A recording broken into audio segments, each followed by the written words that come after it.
अब देखिए हम ऑस्ट्रेलिया महाद्वीप के बारे में बात करते हैं। आपका यूरोप हो गया, अब ऑस्ट्रेलिया के बारे में बात करते हैं। देखिए ऑस्ट्रेलिया को एक द्वीपीय महाद्वीप कहा जाता है, कॉन्टिनेंट ऑफ आइलैंड कहा जाता है, पहले समझिए। क्योंकि इनके चारों ओर से क्या है, वाटर बॉडी यानी पानी से क्या हुआ, घिरी हुई है। दूसरी बात क्या है, ये जो ऑस्ट्रेलिया एक देश है, अधिकांश ऑस्ट्रेलिया जो महाद्वीप है ना, उनका अधिकांश भाग ऑस्ट्रेलिया देश में स्थित है। इसका मतलब ये मत समझे कि ऑस्ट्रेलिया जो देश है वही ऑस्ट्रेलिया महाद्वीप है, ऐसे नहीं है। ऑस्ट्रेलिया महाद्वीप में और भी छोटे छोटे देश है, जैसे न्यूजीलैंड है, मॉरिशस है, फिजी है, इस तरह छोटे छोटे और भी देश है। इसका मतलब ये मत समझिएगा कि ऑस्ट्रेलिया जो देश है वही महाद्वीप है, इसको मत समझिएगा। तो ऑस्ट्रेलिया महाद्वीप में जो ऑस्ट्रेलिया नामक जो देश है ना, ये सबसे बड़ा है, इसको समझिएगा। और ऑस्ट्रेलिया जो देश है उसको प्यासी भूमि का देश कहा जाता है, यानी कंट्री ऑफ थर्स्ट कहा जाता है। क्योंकि ऑस्ट्रेलिया के जो पश्चिमी भाग है वहां पे बहुत बड़े बड़े क्या है, मरुस्थल है, डेजर्ट है। ऑस्ट्रेलिया के केवल जो पूर्वी भाग है ना, इस साइड में ही क्या होता है, केवल लोग रहते हैं, अधिकांश लोग। और जो ये जो क्षेत्र आप लोग दिख रहे हैं ना, ये क्या है, यहाँ पे बड़े बड़े मरुस्थल है, जैसे विक्टोरिया मरुस्थल, एटलस मरुस्थल, या बहुत से बड़े बड़े मरुस्थल है, पश्चिमी मरुस्थल, ये सब मरुस्थल, ठीक है, इसलिए। और ये जो ऑस्ट्रेलिया में आप लोगों ने पार्थ क्रिकेट मैदान का नाम सुना होगा, ये मैदान है ऑस्ट्रेलिया के इस भाग में। और ये जो भाग है ना, यही पे जनसंख्या रहते हैं, और इधर बहुत ही कम जनसंख्या रहते हैं। और आप लोग जानते हैं कि ऑस्ट्रेलिया में जो भेड़ पालन है वो सबसे इम्पोर्टेंट चीज है।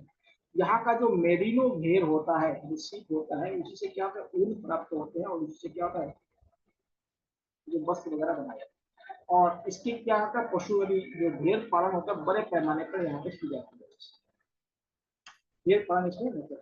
और यहाँ पे जो एग्रीकल्चर वगैरह होते हैं वो क्या होता है, जो मशीनीकृत एग्रीकल्चर होता है, यानी मशीनों से की जाती है, कि जनसंख्या कम है और इसलिए यहाँ पे काम ये होती है। अब देखिए ऑस्ट्रेलिया में जो दो नदी है जो इम्पोर्टेंट है, एक नदी है जिसको डार्लिंग नदी कहते हैं, और एक नदी है ये, इसको इसको मरे नदी कहते हैं। ये जो इम्पोर्टेंट नदी की, ऐसे नहीं कि केवल यही दो नदी है, ये इम्पोर्टेंट नदी है। और सबसे जो लंबी नदी है यही है, लंबी नदी, ठीक है। ये यहाँ पे जो विक्टोरिया करके है लेक, यहाँ पे जाके ये गिरती है, तो इसे क्या कहते हैं, प्यासी भूमि का देश कहा जाता है, प्यासी भूमि का देश कहा जाता है, देश कहा जाता है। दूसरी बात, इसे क्या कहता है, द्वीपों का देश कहा जाता है, द्वीपों का देश कहा जाता है, इसको द्वीपों का देश कहा जाता है, क्योंकि ये द्वीप टाइप के देश है, ऐसे देश है द्वीप टाइप के देश, इसको द्वीपों का देश इसको कहा जाता है, इसको ध्यान रखिए। दूसरी बात है कि ये जो ऑस्ट्रेलिया कॉन्टिनेंट है, ये पूरी तरह से दक्षिणी गोलार्ध में स्थित है। कहाँ पे स्थित है? दक्षिणी जो गोलार्ध है, पूरी तरह से दक्षिणी गोलार्ध में स्थित महाद्वीप है, इसको भी ध्यान रखिए। इसकी जो जितने भी देश है वो दक्षिणी गोलार्ध में स्थित है। इसलिए आप लोग ध्यान दीजिएगा, हमारा देश उत्तरी गोलार्ध में है भारत, और ऑस्ट्रेलिया क्या है? दक्षिणी गोलार्ध में है। इसलिए ऑस्ट्रेलिया में जैसे क्लाइमेट होगा उसके ऑपोजिट क्लाइमेट इंडिया में है। जैसे आपको पहले ही पता है मौसम में जो परिवर्तन होता है, ऑस्ट्रेलिया में इस समय ठंडे का मौसम है, हमारे यहाँ पे गर्मी का। हमारे यहाँ पे जैसे ठंडे का मौसम आ जाएगा तो ऑस्ट्रेलिया में कैसे होगा? गर्मी का मौसम होगा। तो अपोजिट है, क्योंकि अलग अलग गोलार्ध में है, यानी हेमी स्क्वायर में होने का कारण क्या होता है? क्लाइमेट उसका अपोजिट होता है, आपको बताया था। तो अपोजिट क्या होगा? यहाँ पे क्लाइमेट होता है इंडिया के अपोजिट क्लाइमेट होता है। दूसरी बात है कि ऑस्ट्रेलिया के जो पूर्वी भाग है, प्रशांत महासागर में एक बहुत बड़ा जो रीफ है, रीफ या कह सकते हैं मूंगे की चट्टान बहुत बड़ा है। यहाँ पे आप लोगों को एक मूंगे की चट्टान दिखाई देगा यहाँ पे, तो आपको बताऊंगा, इसे ग्रेट बैरियर रीफ कहा जाता है। क्या कहते हैं? Great barrier reef. रीफ आप लोग जानते हैं, अगर साइंस पढ़े होंगे, तो एक क्या होता है? एनिमल होता है जो आपका जो कोरीफेरा फाइलम होता है उसका एनिमल है। और इसी से क्या होता है, इसके साथ क्या होगा? जो एल्गी होता है, सेबल होता है, वो सिम्बायोसिस प्रोसेस के माध्यम से क्या होता है? जीवित रहते हैं। सिम्बायोसिस आप लोग जानते हैं कि जो अलग अलग जो एनिमल या प्लांट होते हैं वो आपस में रहता है और एक दूसरे से क्या होता? फायदा प्राप्त करते हैं, उसको सिम्बायोसिस कहते हैं, इसको सहजीविता कहते हैं। सहजीविता क्या होता है? बहुत सारे पौधे और एनिमल में पाई जाती है। आप लोग जानते हैं कि उत्तराखंड में अभी लाइकेन का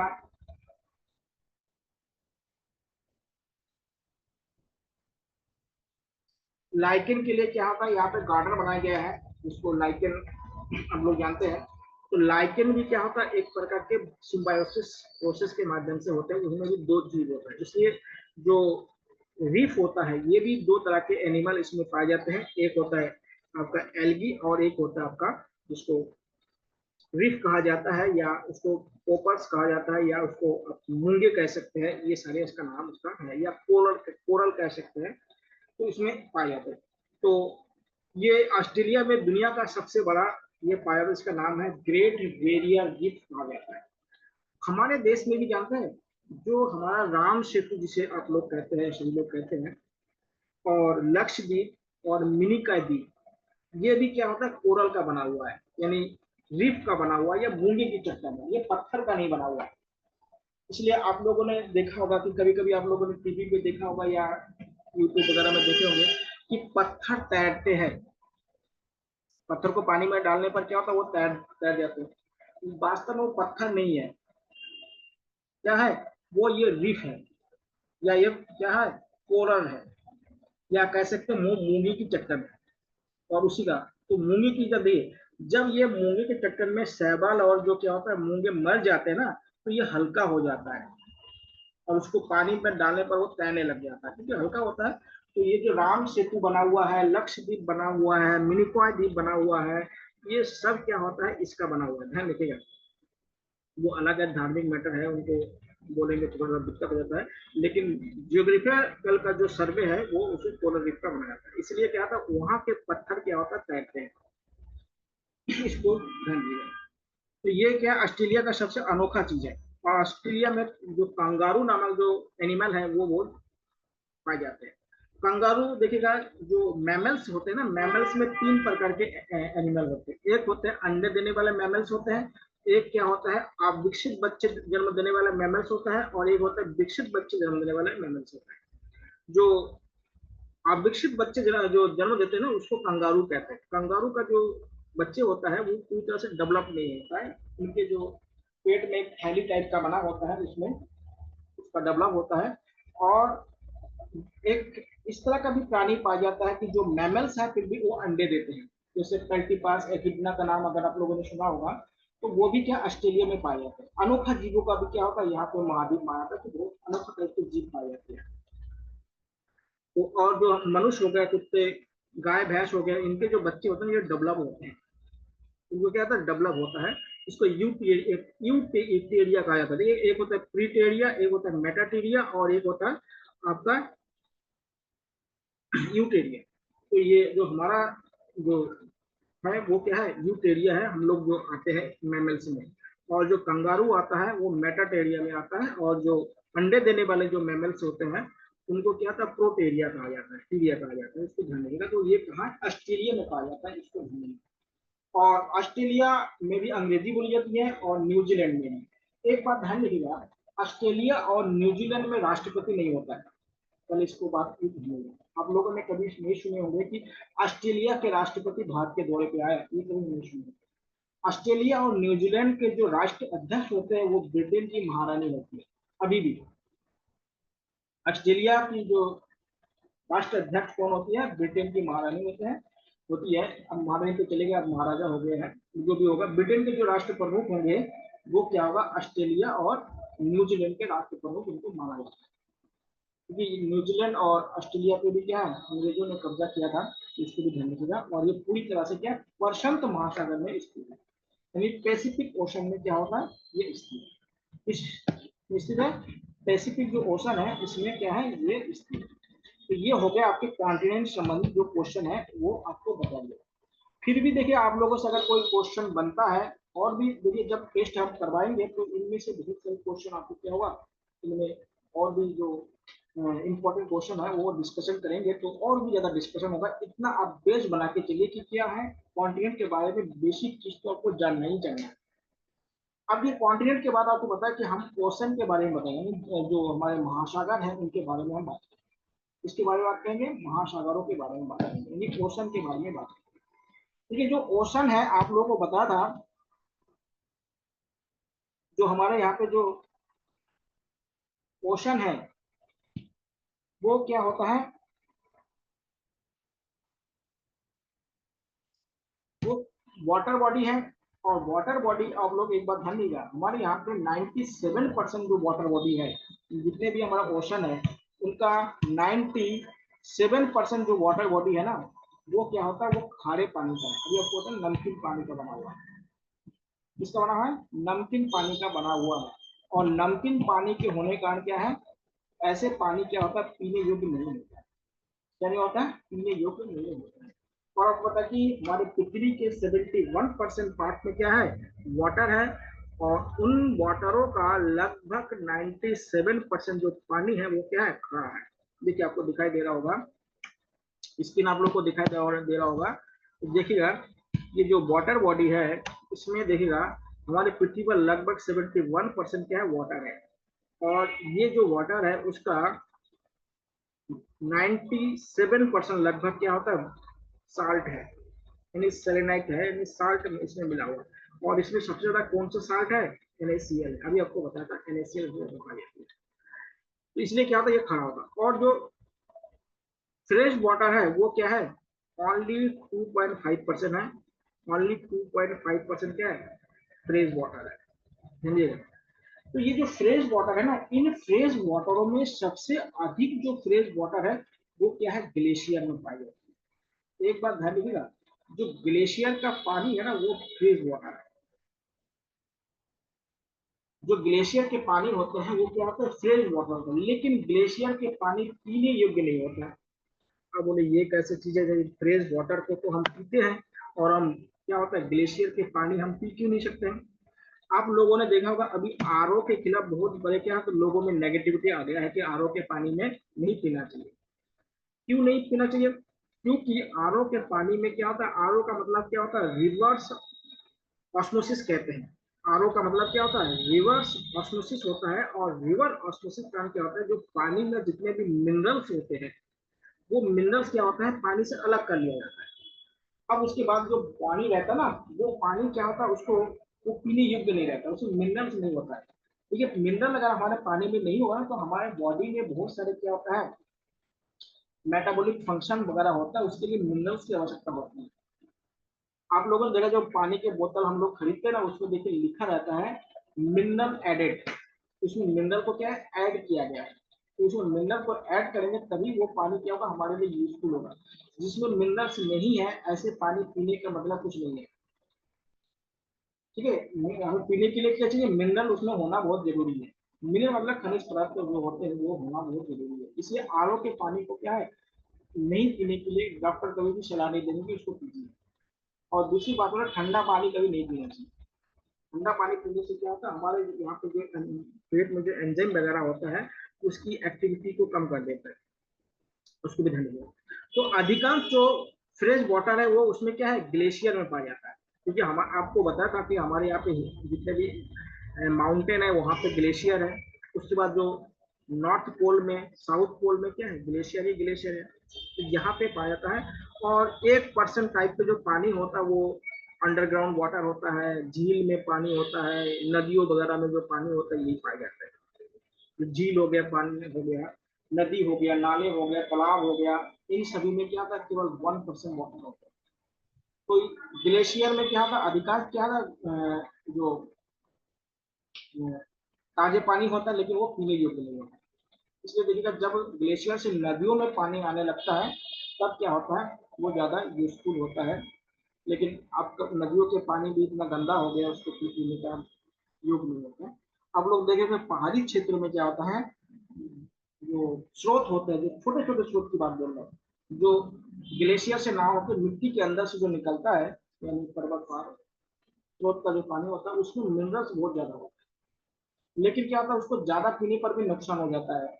आप लोग देखिएगा पहाड़ों में क्या होता है जो भी थोड़ा सा अगर दिक्कत होगा, अधिकांश जो लोग होते हैं पहाड़ों के जो पानी अगर सही से अगर नहीं पीते हैं मतलब बॉयल करके वगैरह करके उनको स्टोन होना कंपलसरी हो जाता है। पथरी बहुत ज्यादा हो जाता है इसको, क्योंकि क्या होता है उसमें कैल्शियम आयरन की मात्रा क्या होता है पानी में बहुत ज्यादा होता है। दूसरी बात आप लोग सुने होंगे कि गंगा नदी में पाप धुल जाते हैं, स्वास्थ्य हो जाते हैं लोग। आप उत्तराखंड में रहते हैं तो आप लोग को मालूम होगा कि यहाँ पे बहुत सारे गर्म स्रोत होते हैं, गर्म स्रोत के जल निकलते रहते हैं। और गर्म स्रोत के जो जल होते हैं ना उसमें सल्फर होते हैं। और अब सल्फर क्या होता है जो स्किन में जितने भी डिजीज होता है उन डिजीजों को क्या होता है खत्म करता है। आप लोग देखिएगा कहीं कट जाता है या कहीं जल जाता है या कोई फोड़े फुंसी वगैरह हो जाता है तो उनमें जो क्रीम वगैरह आता है उसमें देखिए सल्फर होता है उसमें। तो सल्फर के जो वाटर होता है वो क्या होता है इस तरह की जो बीमारियां होती है जो स्किन और हमारे स्टोमक टाइप के जो डिजीज होता है उसको भी पेट के जो कब्ज वगैरह का जो बीमारी होता है डाइजेशन वाला सिस्टम है तो वो भी क्या होता है हो जाता है। अगर कोई व्यक्ति को अगर इस तरह का बीमारी है तो अगर इस तरह के जो सल्फर युक्त जो वाटर है वो सुबह अगर पियेंगे तो ठीक हो जाता है, फिर उसके नहाते भी तो ठीक हो जाता है। लेकिन क्या होगा अब जानते हैं कि हरिद्वार के नीचे पानी में तो क्या होगा सल्फर की मात्रा ही उसका डिसबैलेंस कर देते हैं, इतना ज्यादा सीवेज पानी आ जाता है। तो उसके बाद में जो पहाड़ों में जो मेन नदी स्वच्छ है उसकी पानी की बात बोल रहा हूँ। तो इसको अब लोग ध्यानिएगा कि 71% वाटर हमारे अर्थ पे है, उनमें से लगभग 97% वाटर कहाँ पे है समुद्र में है जो क्या है साल्ट में। और समुद्र में साल्ट कितने परसेंट होता है 35% 1 लीटर में, 35 ग्राम 1 लीटर में। ठीक है, ये आपको बताया। और एक बात ध्यान दीजिएगा जो हमारे इतने ओशन है ना, ओशन में अगर देखा जाए जो अटलांटिक ओशन है उस अटलांटिक महासागर है इसकी जो एवरेज सैलिनिटी यानी जो औसत लवणता है सबसे ज्यादा है, इसकी सबसे ज्यादा है हमारे अटलांटिक महासागर। पैसिफिक में उतना नहीं है कि पैसिफिक में नदियों से कम होता है, अटलांटिक में अलग अलग देशों की नदियां वहां पर जाती है इसलिए वहां पे क्या होता है सैलिनिटी ज्यादा है। और आपको ये भी बताओ कि नदी के पानी की अपेक्षा जो समुद्र के पानी होता है उसमें सैलिनिटी ज्यादा होती है, उसमें लवणता क्या होती है ज्यादा होती है। देखिए अब ये हमारे यहाँ पे महाद्वीप है, महासागर है, इसको कितना बताया था 5 बताया था। कौन कौन से हैं, ये हो गया आपका पैसिफिक ओशन जो विश्व का सबसे बड़ा ओशन है या महासागर है। दुनिया में जितने भी पानी है उसका 1/3% जल है वो आपका प्रशांत महासागर में पाई जाए, पहली बात। दूसरा अटलांटिक महासागर ये आपको दिख रहा है जो उत्तरी अमेरिका और दक्षिण अमेरिका और यूरोप और अफ्रीका के बीच में फैला हुआ है। उसके बाद इंडियन ओशन या हिंद महासागर ये आपको दिखाई जाए। उसके बाद आर्कटिक महासागर ये आपको नॉर्थ पोल में दिख रहा है, ये कहाँ पे है नॉर्थ पोल में है। और साउथ पोल में क्या है, अंटार्कटिक महासागर, या इसको दक्षिणी महासागर भी कहा जाता है। इसको क्या है, दक्षिणी महासागर भी कभी कभी कहते हैं, या पुराने किताबों में अंध महासागर भी कहते हैं, क्योंकि लोग पहले यहाँ पे जा नहीं पाते थे, इसलिए कहीं पे केवल डार्क ओशन भी इसको कहा जाता है, या अंध महासागर भी इसको कहा जाता है। तो हमारे विश्व, हमारे पृथ्वी पर कितने महासागर हैं? 5 महासागर। सबसे बड़ा कौन सा है? प्रशांत महासागर है, और सबसे छोटा आर्कटिक महासागर है। इसको भी याद रखिए, सबसे बड़ा कौन सा है? प्रशांत महासागर है, यानी पैसिफिक ओशन है, और सबसे स्मॉलेस्ट जो ओशन है वो है आपका आर्कटिक ओशन। कौन सा है? Arctic ocean. अब एक एक करके हम देखते हैं। दूसरी बात है, आपको बता दें कि हमारे जो अर्थ है वो ब्लू क्यों दिखाया जाता है? ये जो वाटर है ना, इसका जो रिफ्लेक्शन होता है उसके कारण क्या होता है, हमारे अर्थ क्या दिखाया जाता है? ब्लू कलर का दिखाया जाता है। ये भी आप जानते हैं कि जो वाटर का कलर है वो ब्लू आपको दिखाया जाता है। अब पहले हम देखते हैं पैसिफिक ओशन के बारे में। आपको अभी बताया कि पैसिफिक ओशन क्या है? दुनिया का सबसे बड़ा, या हमारे दुनिया को नहीं कहेंगे, पृथ्वी का सबसे बड़ा क्या है? महासागर है। और यह सभी महाद्वीपों से भी क्या है? बड़ा है। अगर सभी महाद्वीपों को अगर आपस में मिला दिया जाए, उससे भी बड़ा है। तो समझ सकते हैं कितना बड़ा है। यानी 7 महाद्वीपों को अगर एक जगह कर दिया जाए तब भी क्या होगा, हमारे प्रशांत महासागर उससे बड़ी होगा। ठीक है। और इसको प्रशांत महासागर क्यों कहा जाता है? इसको प्रशांत महासागर इसलिए कहा जाता है क्योंकि इसके जो पानी है वो शांत रहता है। पानी कैसा है? शांत रहता है, इसलिए इसको प्रशांत महासागर या पैसिफिक। आपको पता है कि इंटरनेशनल जो डेट लाइन है वो भी प्रशांत महासागर से होके जाती है। कहाँ से होके जाती है? प्रशांत महासागर से होके जाती है। आपको बताता है 180 देशांतर रेखा जो है वो प्रशांत महासागर से होके जाती है। प्रशांत महासागर में क्या है, अर्थ का सबसे जो गहराई है, जिसको गर्त कहा जाता है, ट्रेंच कहा जाता है, वो पाया जाता है। और उसका नाम क्या है? Mariana trench. जो मरियाना ट्रेंच है सबसे गहरा स्थल है पृथ्वी का, और इसकी गहराई कितनी है? 1100 किलोमीटर। 11 किलोमीटर इसकी क्या है? लेंथ, डेप्थ है। कितना है? 11 किलोमीटर इसकी गहराई। जो मरियाना ट्रेंच है या गर्त है, इसकी गहराई कितनी है? 11 किलोमीटर। सबसे, यानी पृथ्वी पर सबसे गहरा स्थल कौन सा है? मारियाना ट्रेंच, जो प्रशांत महासागर में स्थित है। ठीक है। प्रशांत महासागर और जो एशिया को मिलाने वाले जो देश है, यानी हिंद महासागर को मिलाने वाले जो देश है, उसको टॉरेस जल संधि और मलक्का जल संधि से ये मिलती है। टॉरेस जल संधि और जो आपका मलक्का जल संधि है, इससे मिलती है। और एक बात और ध्यान रखिए, जो पैसिफिक ओशन है ना, इसको रिंग ऑफ फायर कहा जाता है, अग्नि वलय भी कहा जाता है। ध्यान दीजिएगा, इसको क्या कहा जाता है? रिंग ऑफ फायर कहा जाता है। रिंग ऑफ फायर कहा जाता है। अब इसको रिंग ऑफ फायर क्यों कहा जाता है, पहले समझिएगा। इसको अग्नि वलय कहा जाता है क्योंकि दुनिया के सबसे ज्यादा जो वैल्केनो है, ज्वालामुखी है, वो प्रशांत महासागर में पाए जाते हैं। इसको ध्यान रखिएगा। दुनिया के सबसे ज्यादा, यानी अर्थ के, पृथ्वी में पाए जाने वाले सबसे ज्यादा जो ज्वालामुखी है, और वो कौन सा ज्वालामुखी है? जो हमेशा विस्फोट होने वाला है, वो ज्वालामुखी प्रशांत महासागर में पाए जाते हैं। इसलिए हमेशा वहां पे क्या होता है, लावा वगैरह निकालते रहते हैं। इसीलिए क्या होता है, लोगों ने या जो साइंटिस्ट लोगों ने बताया कि इसको रिंग ऑफ फायर कहा गया है। अगर आपसे पूछा जाए कि दुनिया में सबसे ज्यादा ज्वालामुखी किस महासागर में पाई जाती है, तो प्रशांत महासागर में पाई जाती है। इसको रिंग ऑफ फायर। अब आता है अटलांटिक महासागर।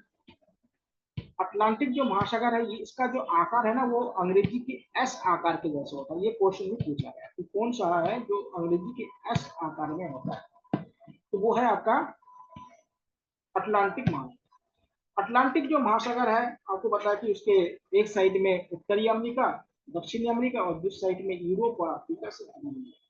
और इसकी लवणता क्या है? सबसे ज्यादा है। इसकी लवणता क्या है? सबसे ज्यादा है। और इसका सबसे जो गहराई वाला जो गर्त है, उसका नाम क्या है? खाई क्या है? प्यूटोरिको। ये सबसे क्या होता है, इसकी गहराई है। प्यूटोरिको क्या है? सबसे इसकी गहराई। इसको ध्यान रखें। दूसरी बात, एक बात ध्यान रखिएगा इसका जो सबसे बड़ा जो द्वीप है ग्रीनलैंड, वो भी क्या अटलांटिक महासागर में, अटलांटिक। तीसरी जो इंपॉर्टेंट है, एक सी है जिसको सार्गेसो सी कहा जाता है, इन्हें सार्गेसो सागर कहा जाता है, जिसका क्या है दुनिया में इनका कोई किनारा नहीं होता है। देखिए ये जो सार्गेसो सागर है ना, ये अटलांटिक महासागर के बीच में पाई जाती है। मान लीजिए अटलांटिक महासागर है ये, और इसके बीच में क्या है, सार्गेसो सागर। अब सार्गेसो सागर के क्या होता है, किनारा नहीं होता है। देखिए इसके चारों ओर क्या जल है, तो इसके किनारा नहीं होगा। क्यों होता है इसको देखिए समझ लीजिए, ये जो सार्गेसो सागर है ना, ये क्या है, सैबल से बना हुआ है, यानी एल्गी से बना हुआ है, एल्गी से बना हुआ है। इसीलिए क्या होता है, इसका कोई किनारा नहीं होता है। तो बहुत बार क्वेश्चन पूछ जाता है कि सार्गेसो जो सागर है वो कहाँ पाया जाता है, तो अटलांटिक महासागर के मध्य में स्थित है। दूसरी बात होता है, इससे कोई किनारा नहीं होता। क्या नहीं होता, इसका कोई बैंक या किनारा नहीं होता है। क्यों, क्योंकि ये किसका बना हुआ है, ये एल्गी का बना हुआ है, एल्गी का बना हुआ है। आप लोग को मालूम होगा कि देखिए आपको होता है कि वाटर करंट दो प्रकार के होते हैं, एक ठंडी और एक गर्म। ये जहाँ ठंडी और गर्म वाटर करंट जहाँ पे मिलती है ना, वहां पे एल्गी बहुत बनता है, या जिसको आप कह सकते हैं सैमल बहुत बनता है। और जो मछली होते हैं ना, इनको खाने के लिए वहां पे इकट्ठा होते हैं। इसलिए जहां जहां पे वाटर करंट, इस तरह वाटर करंट मिलते हैं ना, वहां पे जो मत्स्य पालन होता है, या जो मछलियों का जो आखेटक होता है, यानी उसका शिकार होता है, वो सबसे ज्यादा, या मछली पकड़ा जाता है। अगर आपसे पूछे कि सबसे ज्यादा मछली कहाँ पकड़ी जाती है, जहाँ पे कोल्ड वाटर करंट और वार्म वाटर करंट जहाँ पे मिलेगी, वहां पे क्या होता है, सैबल बनेगा, और सैबल को खाने के लिए मछलियां आएगी, और इसको पकाना बहुत ईजी। ठीक है। तो दुनिया का एकमात्र ऐसा सागर है जिसे कोई किनारा नहीं है, वो कहाँ पे है आपका, सार्गेसो सागर है, जो आपका अटलांटिक महासागर है। और आपको बता कि अटलांटिक महासागर में क्या है, जो बर्मुडा ट्राइंगल भी आपको बताया था। तो बर्मुडा बर्मुडा जो ट्राइंगल है ना, वो भी क्या है, अटलांटिक महासागर में है। अटलांटिक महासागर में क्या है, बर्मुडा ट्राइंगल भी यहीं पे है, जहां पे आपको बताया था कि लो प्रेशर होता है, जिससे जो हवाई जहाज और जल जहाज दोनों वहां से नहीं गुजर पाते हैं। तो ये भी ध्यान रखिएगा, जो बर्मुडा ट्राइंगल अगर पूछा जाए तो कहाँ पे है, अटलांटिक महासागर। अटलांटिक महासागर का आकार कैसा होता है, अंग्रेजी के एस आकार में होता है। ये क्वेश्चन भी पूछा गया है, अंग्रेजी के एस आकार में क्या होता है, अटलांटिक महासागर। देखिए ये लिखा हुआ है अंग्रेजी के एस आकार के, तो इसको ध्यान रखिएगा। अगला जो है वो है इंडियन ओशन। देखिए एकमात्र ऐसा भारत एक देश है जिनके नाम पर क्या है, एक महासागर का नाम पड़ा है, इसको भी ध्यान रखिए। इंडियन ओशन, देखिए इंडियन जो ओशन है, इसको प्राचीन काल में रत्नाकर कहा जाता था। इसको पहले प्राचीन काल में क्या नाम था, रत्नाकर इसका नाम हुआ करता था, इसका नाम, और ये भारत के नाम पर इसका। और ये क्या है, इसमें देखिएगा ये क्या है, अफ्रीका, ऑस्ट्रेलिया, एशिया के बीच में स्थित है। और इसके जो ऊपर यानी उत्तर वाला भाग है, वो क्या है, स्थल से घिरा हुआ है, और स्थल से घिरा होने का कारण क्या होता है, सबसे गर्म वाला भाग होता है। क्या होता है, सबसे गर्म वाला भाग। और दूसरी बात होता है कि जो मेडागास्कर द्वीप है, जो विश्व का चौथा सबसे बड़ा द्वीप है, वो कहाँ पे है आपका, इंडियन ओशन में। और इंडियन ओशन का जो सबसे गहराई वाला जो पॉइंट है, उसका नाम है आपका सुंडा या जावा ट्रेस। उसको याद रखिएगा, सुंडा, या इसको सुंडा भी कहते हैं, या ऐसे भी लिखा जाता है सुंडा ट्रेस, सुंडा या जावा ट्रेस इसको कहते हैं। इसको ध्यान रखिए। ये क्या है, इंडियन ओशन यानी हिंद महासागर की सबसे गहराई वाला स्थान कौन सा है, जावा द्वीप, जावा गत या सुंदर टेंस इसको कहा जाता है, उसको। अगला है आपका दक्षिणी महासागर या अंध महासागर, इसको भी कह सकते हैं।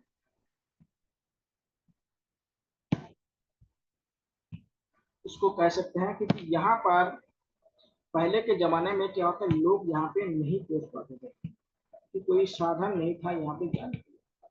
और यहाँ पे क्या है, ये साउथ पोल से क्या है, सटे हुए चीज है, तो यहाँ पे क्या होता है, क्या होगा, आप लोगों ने एक पक्षी देखे होंगे जिसको पैगविन कहा जाता है। तो पैगविन जो होते हैं ना, यहाँ पे बहुत ज्यादा पाए जाते हैं।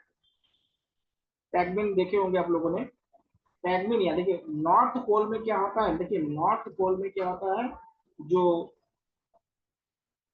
एस्किमो पाए जाते हैं, एस्किमो मतलब जो बर्फ में रहने वाले लोग रहते हैं, या पोलर बियर पाया जाता है, जो ध्रुवीय भालू होता है उसे पाया जाता है। लेकिन जो साउथ पोल है उसमें क्या होता है, क्या पाया जाता है, साउथ पोल में पैगमिन पाया जाता है। पैगमिन क्या है, एक पक्षी है जो आप लोग जानते होंगे, जो यहाँ पे पाया जाता है।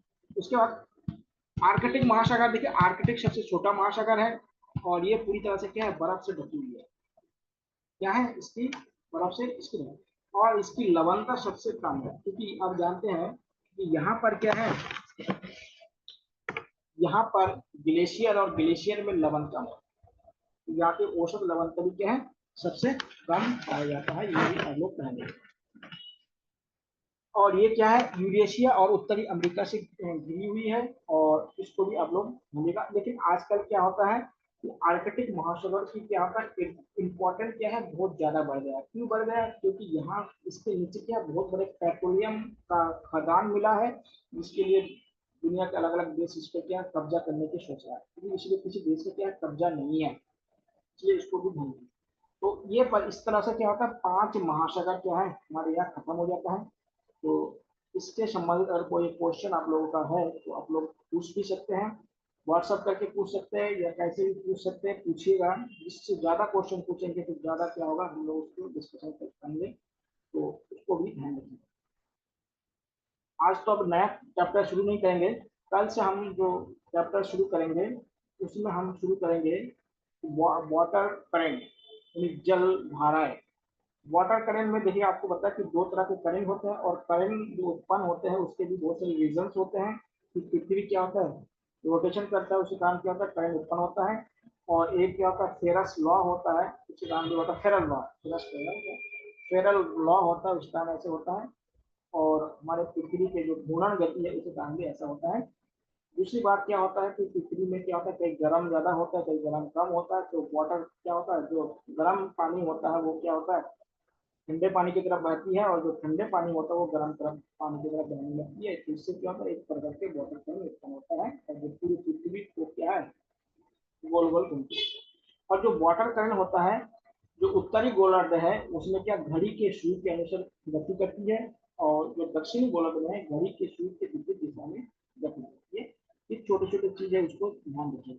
और वाटर करंट देखिए, वाटर करंट में क्या होता है, जो गर्म करंट है ना वो ज्यादा है, इसलिए क्या होता है, आपको याद करने का एक तरीका है कि आप लोग जितने भी कोल्ड करंट है ना, उन कोल्ड करंट को याद कर लीजिएगा, ऑटोमेटिकली क्या होगा, आपको दोनों याद हो जाएगा। सभी याद करने जाएंगे तो दिक्कत हो जाएगा, तो एक चीज याद कीजिएगा जिससे आपको फायदा मिलेगा।